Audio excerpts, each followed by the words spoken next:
So I apologize to a lot of the small utilities, but the concepts still hold and will carry across. And these are also things related specifically to using us as engineers, right? So I'm not out here to tell you rainbows and unicorns for microgrids and energy storage. This is the stuff we have to deal with now.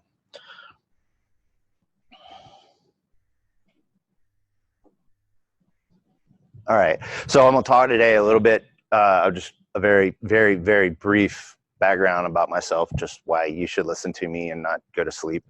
A little bit about energy storage, basically like some terminology that's very relevant to what we do as the engineers on this. How I've been dealing with current battery energy storage modeling and analysis. Microgrid operation mode overview, very simplistically, again, just because, so we're all on the same page. Again, microgrid modeling and analysis, as I've been dealing with it now, using current tool sets and kind of where I see some good and some bad, and then where we might be going. Current analysis limitations, some possible changes or improvements, the impacts on the results.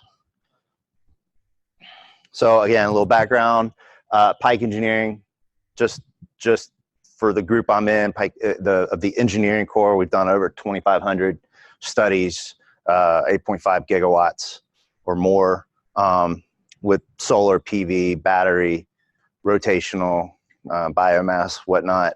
And without going through all of my junk, I'm doing several hundred studies, 50 kW up to 20 megawatt on distribution systems. I'm everything from load flow all the way through protection for these and transient analysis.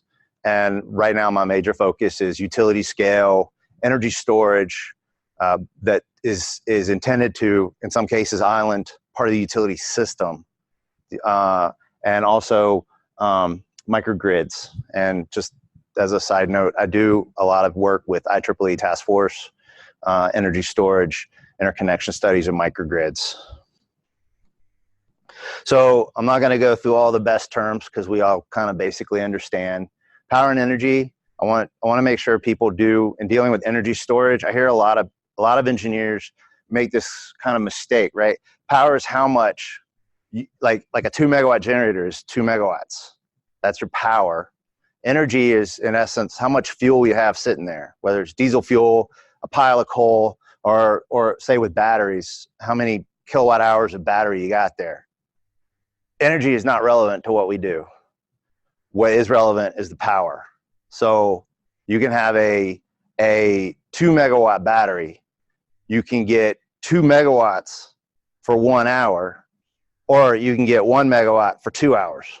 But all you're ever going to get is either that 2 megawatt or the 1 megawatt. So please make sure you're keeping that in mind. The others are just more things that, again, just keep in mind: round trip efficiency, state of charge, response time. These slides are available or will be available. So you can read these or go check, learn about them a little bit more. Ramp rate is very key. That is, in essence, what is also defined as rapid voltage change per IEEE's 1543, or what used to be called flicker. People are trying to get away from that term, quote, flicker, because that's taken upon a curve that was made subjectively. It's not objective, right? Energy throughput and cycles. I do want to stress those. Everything you see with a battery is considered in cycle life, but that's really kind of inconsistent. Cycle life is basically a state from when you go from your maximum state of charge to your maximum depth of discharge and back up. That's a full cycle. Problem with that is that's not how a battery's operated. Throughput, though, is more preferable. And that's basically taken into account. You might only use a battery, or some energy storage source for a shorter amount of that depth of charge, but you're going to use it for a lot more times. So that all adds up to the lifespan that is your battery. So, and I will say life cycle in this, only because, again, that's how things are referenced. But just, again, as engineers, let's start trying to keep that in the back of our minds. I am not going to read this nice little list, but we all know that everybody with batteries out there in the system, they want to use stacked use cases, right? So I can use it for X, Y, Z. I can make money here. I can make money there. That's great. I think we're up to like 13 or 15 potential use cases for transmission, distribution, and behind the meter connections, right? So the problem we're going to have as engineers doing this in Synergy or any other load flow software is, well, how do you model it, right? Because load flow analysis is based on a single thing. You can't sit there and say, I have X, Y, and Z, these 3 things I want to do, and then try to run a load flow or an allocation or do whatever and go, but I can't see these other things, right? So we have to kind of keep that in the back of our minds. Oh, and by the way, if you have questions or whatever, feel free anytime. I'm not that picky.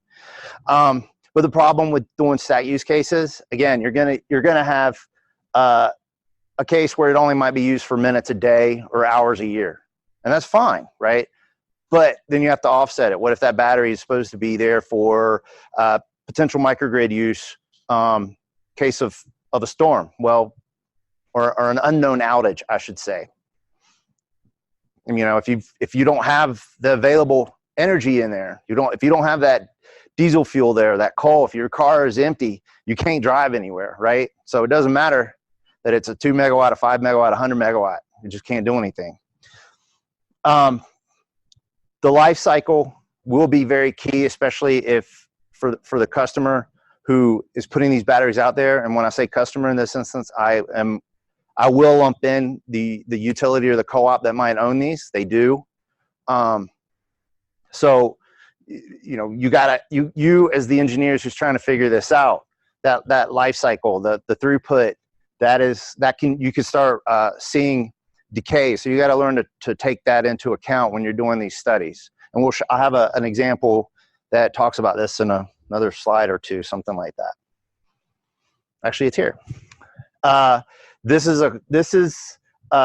for per FERC order 755. So I know this is anybody that's specifically say in the Northeast or in California, where you're using energy storage to play in the frequency market. Someone earlier had talked about this. I think it was Jonathan had talked about this as part of using energy storage. That's great.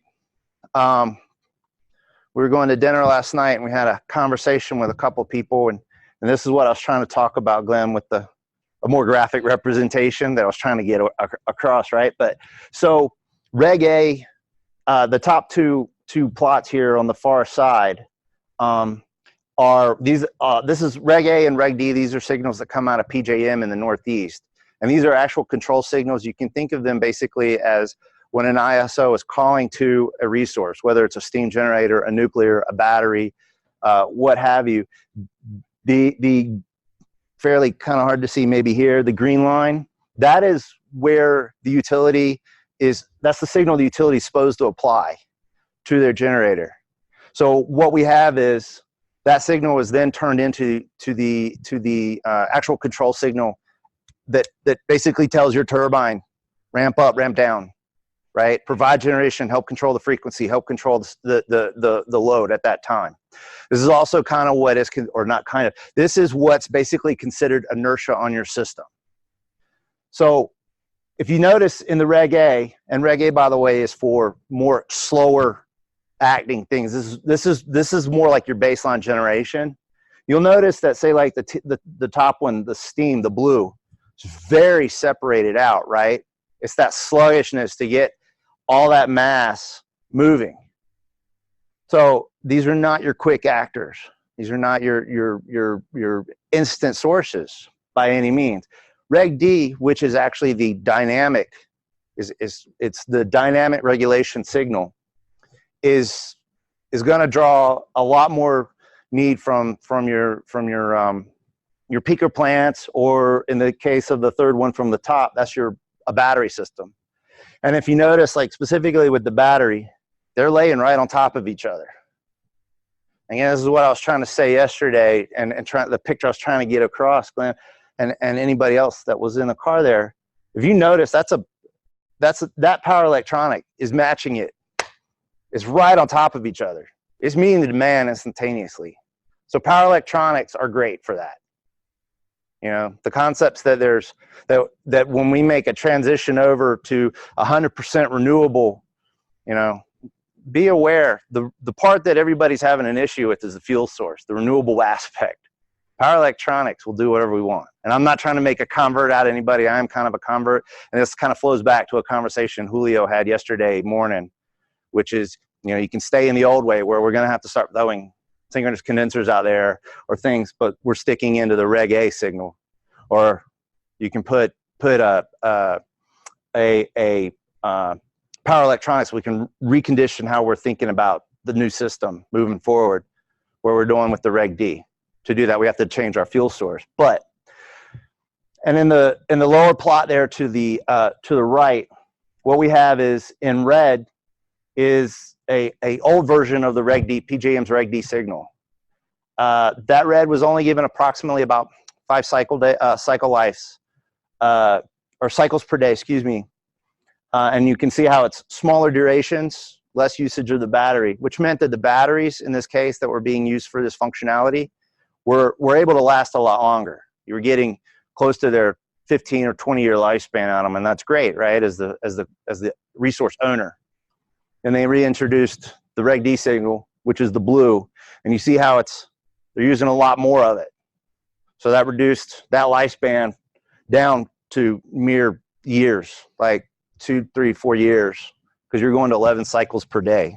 So this is what y'all as engineers, I know this is transmission level, but the same concept applies. There are distribution resources out there that are batteries that are markets that are trying to use batteries on the distribution system for frequency control. And there's multiple problems with that you've got not alone the fact that the signal that's controlling it's on transmission that's got to go across a distribution transformer to a distribution feeder, but you're going to start using out your equipment more.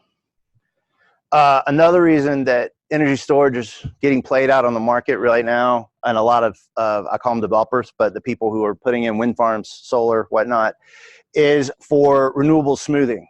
A few kilowatt minutes basically will drastically change the impact of a facility's renewable output, right, from solar or wind, what have you. Here we're seeing this is a 4 megawatt battery for an 18 megawatt wind farm that's trying to limit the ramping to the regulation in that, the requirement in that area was 0.5 megawatts per minute.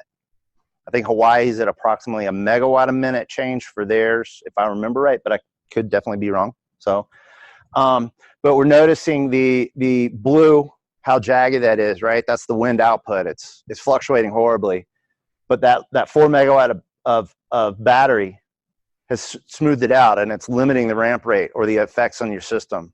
And you got to remember that's very key. That is your RVC or your flicker that you're seeing and your customers are seeing, and they're not going to like, right? Another reason that developers or consumers are wanting to put this out there is the DC to AC ratio. They can make a lot of money, again, on primary cell laws. I'm in North Carolina, so we're dealing with projects up to 20 megawatts, like I said. Predominantly, we're getting 5 megawatts just due to the rate structure in North Carolina. So a DC ratio of 1 to 1, you're going to use all of your capability. And I think, Larry, you had pointed out something where you could kind of go in and adjust this ratio, the DC to AC ratio, so you could benefit either the owner of the asset who's trying to make more money off of this, or benefit the utility type of situation. But as you start increasing your DC to AC ratio, you also start making money. We can see on the bottom curve, the low DC to AC ratio, we're not really maximizing out the profits, the site owner is not really maximizing out the profits. So they'll want to increase, so they go to a higher DC ratio. But you as the utility or the co-op, you're not going to want them to export more than that 1 megawatt, right? So that's what this bright orange on the very top is. That's clipping that the inverters are having to do.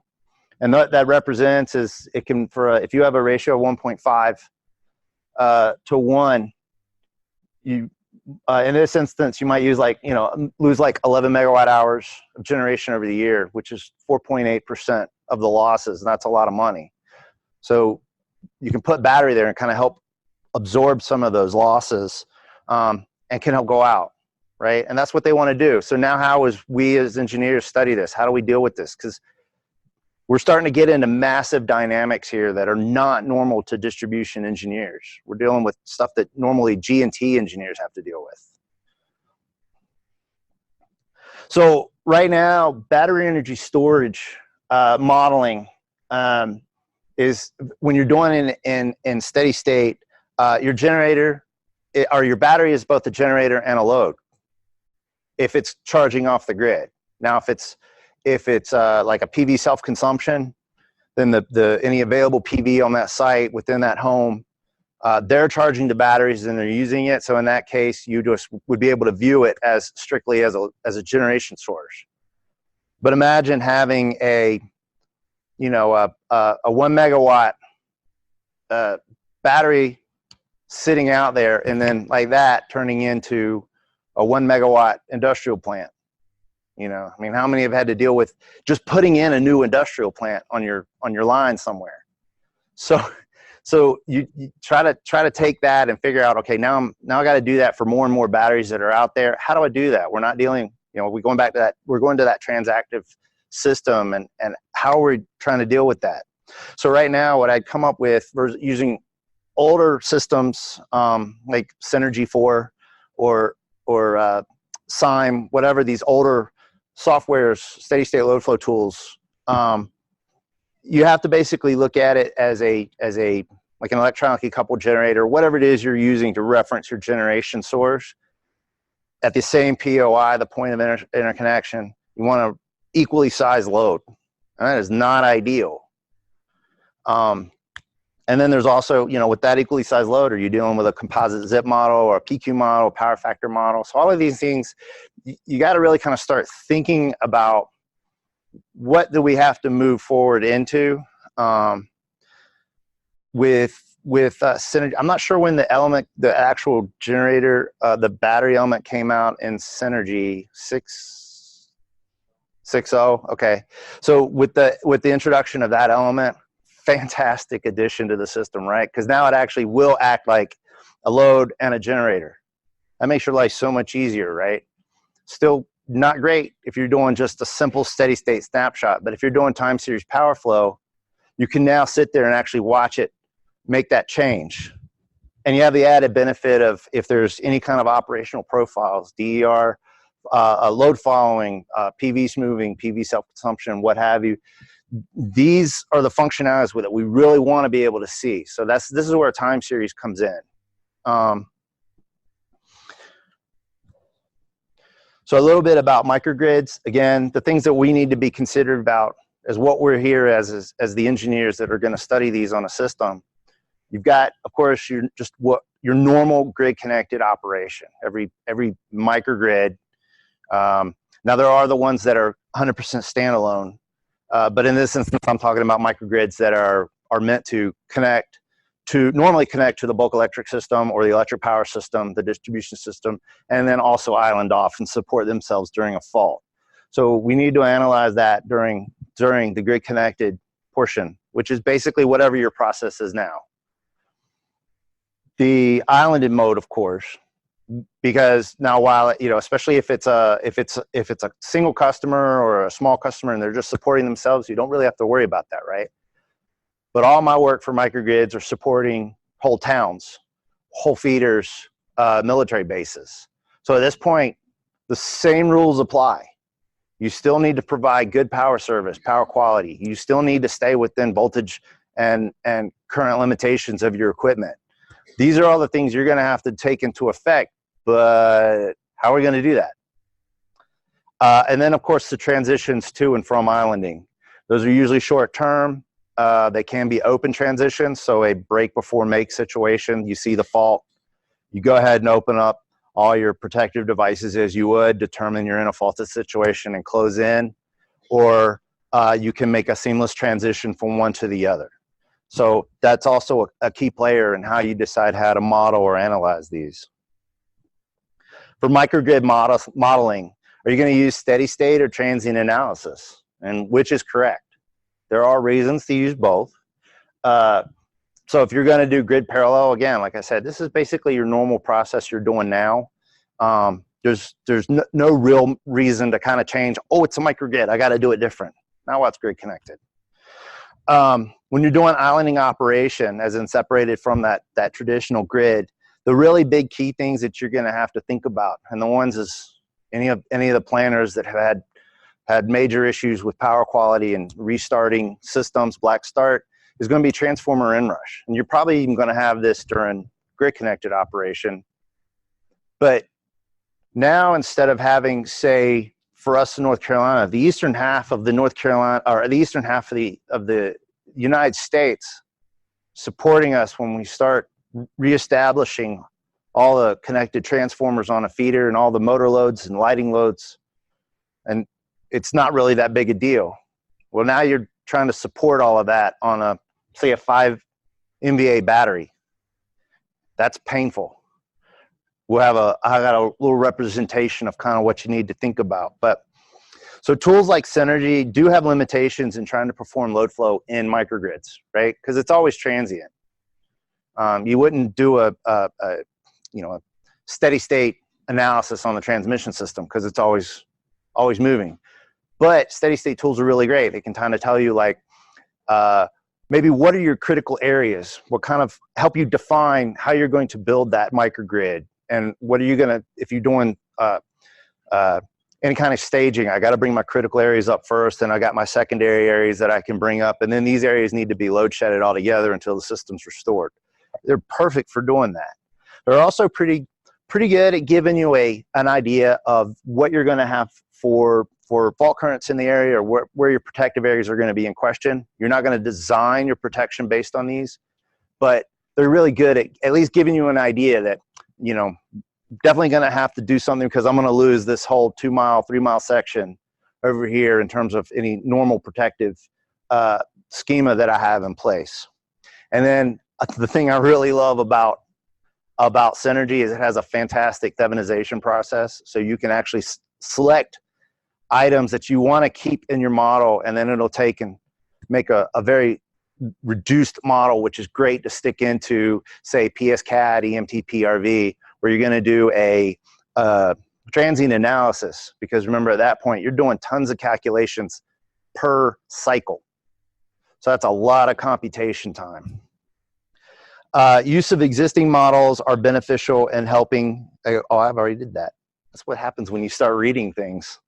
Synergy has some really great, they're very early stage, but some really great features in them. Again, the thevenization, which is not early stage, but that's a really great feature in it. There's the micro source node, which is right now is not very well documented and very well understood. I've tried to play with it myself, and I'm not fully up to speed with it, but I'm really thrilled that that's out there, because it'll allow you to literally go ahead and put that in and treat your generation as a source node. We'll talk a minute about that, but treat your generation as a source node, but you can open a switch, get rid of your substation, and still actually be able to run your model. I stole this from a friend of mine at Duke, because this was a really good representation that I don't get to see, but the one problem we have in simulating microgrids, especially with PV-only sources, is that every time you simulate it, this was done in Simulink, when you island off, for some reason, the models are really great at keeping an island established. But the problem is, I don't care who, what, when, why, where, PV will not ever, ever, ever by itself form a microgrid. I don't care what you're generating. I don't care if you're equally matched generation to load. It's never going to happen, because those inverters, even under 1547, 2018, the anti-islanding capabilities, they are always looking for a 60 hertz signal on the AC side of those terminals. So if you can see where these red arrows are, that's an islanding transition. And while you're not getting great voltage and current levels, you can see we're still sustaining that island on this 100 kW PV farm. And this is a real test bed that is out there. This was a simulation done on it. Here's the actual real metering during that event. So we see the voltage and the current collapse, right, on that same facility. This is what's going to happen out there. So you're always going to need some kind of driver that's going to give you that 60 hertz frequency voltage reference, battery, diesel generator, and grid connected mode. That's the grid, right? So that's just something to keep in mind. I can go more in depth just about that whole little aspect. But again, Niagara Falls through a soda straw. So I talked earlier about transformer inrush. Normally, like I said, we don't care as distribution system owners, right? We take whatever the frequency is at the substation, which is just given to us. We just assume it's going to be the 60 hertz or the 50 hertz. We know we've got that system inertia, so we can restart the system. No big deal. One thing to keep in mind, the more solid red, the lower is larger pad mount transformers, that kind of thing. The larger your transformer, the smaller your transformer inertia is going to be, the longer that duration of it will be. The distortion, the harmonic distortion on the system. But if you have tons of 5, 10 kVA pole mount transformers, residential transformers, that's what that dotted line is. You see it's significantly larger, but it's for a shorter, it decays much quicker. And normally we don't see that, but this is really what's happening on the system. So if that, again, we kind of go back to say like one of the microgrids I'm dealing with is only 5 MVA of battery. There's 21 connected MVA of transformer load. That's more than 4-time ratio that a battery's supposed to start it. Every time I've simulated, I've had a heart attack. I have solutions to make it function, but this, as a normal engineer, you don't normally think about this. This is the kind of stuff I want you to start getting your mindset in. Just that simplistic difference. So right now, the limitations, even with time series, your steady state analysis is still looking basically at a snapshot. It's not doing a whole cycles of time, and this is really how a BESS or a microgrid operates. Especially even grid connected, a battery is charging and discharging depending on what the control schema that's been defined for it. So what's missing from a steady state analysis? Well, load fluctuations, generator ramping, rapid voltage change. Although with batteries, it's not really quite as important because unlike solar where your clouds are going across, wind doesn't blow, hydro, we lose all our water. Batteries, if they fail, it's just like any other generation plant. They fail because something's wrong. So they pretty much just tend to go away. So simulating these are a problem. And again, it goes back. Don't think of yourselves as distribution engineers anymore when you start dealing with batteries and microgrids. You've got to start thinking of yourself as transmission level engineers, generation engineers. And this is the skill sets that we need to start instilling in everybody. So what is a better option? And in Synergy, there's the time series power flow, the 8760 whatnot.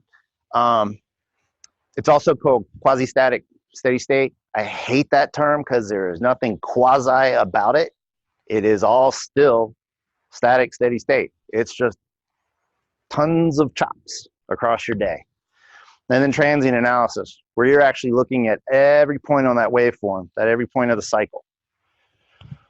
So I'm not advocating one or the other. You just have to make a decision what's best for you, what's best for the use cases. Many load flow packages now will incorporate TSPF in it, but how many utilities, and this is kind of a question I guess around the room, how many utilities actually have your data sets easily or even moderately painful, readily available to do 8760 analysis right now? Right? So it's great that functionality is out here and we talk about it. And I'm not, it's the fact that companies like Synergy are out there trying to say, this is what's coming. This is what's in our tools. Let's start getting our data sets together. Most data sets are horribly siloed off, and you want to try to get that information, good luck, right? So we need to start trying to go in there as the ISOs, as the utilities, co-ops, start gathering this information. You really want to start having good feeder breaker data, customer load data, or their profile generation data, anything that you have on distributed resources that are out there. Get the actual meter data out of your solar facilities. Diesel generators, when are they in use? When are they not in use? Whatnot, right? So we want to start bringing that together and getting that into some kind of central repository or accessible repository that we can go out and grab that to do time series power flow on, right? Because I highly recommend it. It would be, so as a consultant, it would make me happier, right? More data, I can play with it all day long. For you as the utility, more data does help you. So earlier I'd mentioned the source node, the concept of the source node. Right now, all steady state tools that I'm aware of utilize a source node, which is basically which will be, in this instance, would be the substation on a radial source. And we're using that to propagate out our load or distribute out the load during allocation. But the problem with the source node is if you take that away in a model, your model won't converge, no matter how many iterations you allow it to do. You got to have that source node. So originally, steady state process 1.0 for me, when trying to go and do just quick down and dirty steady state analysis of a microgrid, was I would either have to use a very high impedance source node and then allow my generation to do what it's supposed to do, or you could attempt to try to come up with your impedance RNX values to put into the source node. Problem with that is, yes, rotational machines all come with impedance values so we can figure it out. Inverters are impedanceless. So then you have to figure out where does that impedance value that comes into the source node. And then even it was version 1.0 honestly trustworthy or ideal? And I didn't think so. I wouldn't have staked my PE license on it. Synergy has the micro source node, and I think, to best of my knowledge, is the only software out there that does. And it makes me very excited that it's there. I definitely would like to get it a little more documented and understandable, especially how we can figure out how to calculate the impedance values to put in that to make it the most useful. But very good tool. Just as the engineers doing these studies, please keep that availability to these new capabilities and synergy in the forefront of your mind. And again, because I have 1.0, so it's use of this micro source node, possibly Rev 2.0 for steady state analysis. I'm going to be a little sacrilegious here to all the synergy guys, and I'm sorry, all the DNVGL guys. Garbage in, garbage out, right? It's the gold standard for doing analysis. And while it's great, all these lovely little, we can go down to the individual meter. We can go worry about the individual house. Do I have the data for it? Can I do this? Can I do that? Remember one thing, you're still using a snapshot that's already occurred and you're analyzing it in the past. So it's not going to be relevant to the future. It's just like investing, right? Just because you had a great track record in the past, you invested in Amazon, you invested in Google, you did all this stuff, you made tons of money, doesn't mean that the next time you invest is going to be the best thing in the world, right? So I think you could take this really far, and the more data, again, going back to the time series power flow, if you can really get real data, it makes it a lot better.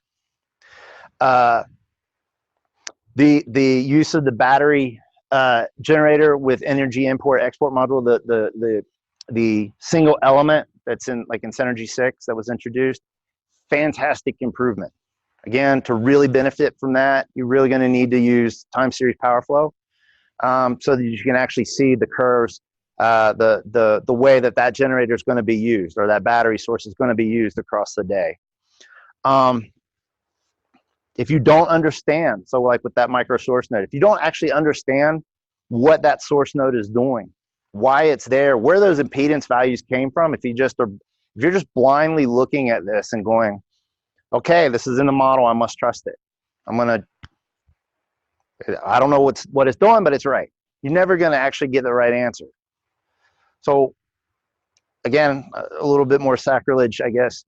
The automation, all this heavy automation that we're trying to figure out with Synergy. I think it was Jonathan that was talking about SCADA not being able to determine if you had a load transfer from part of feeder 1 onto feeder 2, and you're trying to figure out, is that an outlier? It's very important that the engineer stays in this. You as engineers doing these analyses, I want you to keep using your brain. Don't get to the point where you're looking at it and going, let me push a button, and if there's an answer, just walk away. Oh, I believe it. I'm great. Keep your brains in it. That's all I'm gonna say, right? It's just important. And if you don't understand it, you could be screwing everything up. So possible improvements. We need to figure out how to calculate best ramp rates. Right now, there are no standards for that premise. So especially, let's go back to the FERC order 755, where you're dealing with batteries on the distribution system for frequency control. Well, that's not a normal functionality for things on the distribution system. So imagine being the guy in the house watching TV, and the battery facility beside him is doing this all day long, and his TV's doing, his lights are dim, right? That's just because that functionality is there doesn't necessarily mean it's great. But we got to figure out how to model that, right? Are the traditional methods for rapid voltage change, whatever methodology you use, are those accurate? As a matter of fact, for black start, based on units that are located on the distribution system, there are no standards for this. There's no IEEE standard that says this is the limits. This has to happen. This can't happen. So we have to figure that kind of stuff out.